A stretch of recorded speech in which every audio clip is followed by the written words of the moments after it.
ஆதாரமற்றது வெட்டவெளி, சூன்யம், பகவான், எங்குமா இருக்கிறதுனால சர்வ வியாபி, நிர்குணன், நிர்மலன், இப்படி பல பேர் கடவுளுக்கு. நம்ம கடவுளுக்குள்ளவேதுன்னு எதை உணரல? ஏன் கடவுள் உணரல? மத நூல்கள், மத சடங்குகள், மத வழிபாட்டு இதெல்லாம் வேடிக்கையாகவும் சும்மா தமாசாகவும் செஞ்சினா தப்பு இல்லை. அதை சீரியஸாக செய்கிற. ஆனால் வெட்ட வழியில் இருந்து நீ என்ன பண்ணல?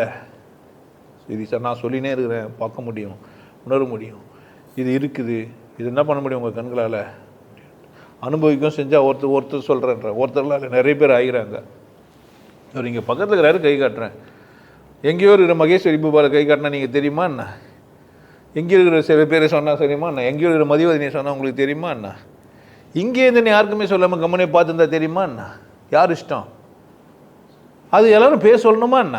வெட்ட வெளியை பார்த்துன்னு சந்தோஷமாக இருக்க வேண்டியது தானே. அது குறிப்பிட்ட பேர் தான் பார்த்துக்க முடியுமா என்ன? யார் அனுபவிச்சிக்கலாம்? யார் வேணாலும் அனுபவிக்கலாம். அனுபவிச்சுன்னு தான் இருக்கிறீங்க, உணராமல் தான் இருக்கிறீங்க. வெட்ட வெளியில் தான் இருக்கிறீங்க, அவனுக்குள்ளே தான் இருக்கிறீங்க. அதான் உள்ளவும் வெளியுமா அதான் இருக்குது. உங்கள் இதையும் சுருங்கத்துக்கு விரியத்துக்கும் காரணம் வெட்ட வெளி தான். இல்லைனா சுருங்காது, திரும்ப விரியாது. அப்போ விரிங்கி சுருங்கத்துக்கு வெட்ட வெளினா அதுங்க ஒரு செயல் நடக்காது. இவ்வளவும் இருந்தாலுமே என்ன செய்யலை உங்கள் கவனம்?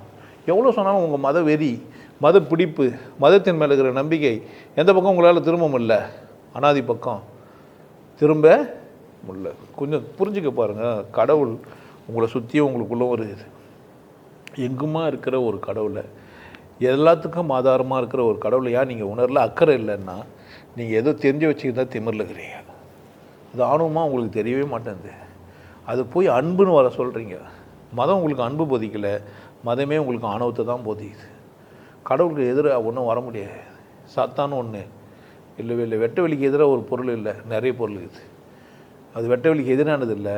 அதுவும் எங்கே தான் இருக்குதே? அடக்கம்தான். கடவுளுக்குள்ளே தான் எல்லாமே அடக்கம். எல்லாமே இதுக்குள்ளே தான் அடக்கம். அது அனாதியாக இருந்தாலுமே கூட எல்லாத்தையும் எதுக்குள்ளே வச்சுங்குது? பூமி அந்தரத்தில் சுற்றலை, அனாதிக்குள்ளே சுற்றுது. சூரியன் தனித்து எல்லாத்தையும் கோள்களை சுற்றி வச்சு திமிரில் இல்லை, அதுவும் அனாதிக்குள்ளன்றது. அதுங்கெல்லாம் அப்படி தான் இருக்குது. இந்த கேடுகட்ட மனிதன் மட்டும்தான் அறிவாளி என்ற பேரில் முட்டாள்தனத்தை செஞ்சுட்டு புக்குங்களை எழுதி வேத நூல்கள்லாம் வச்சுக்கின்னு ஏமாத்தினுக்கிறான். யாரை?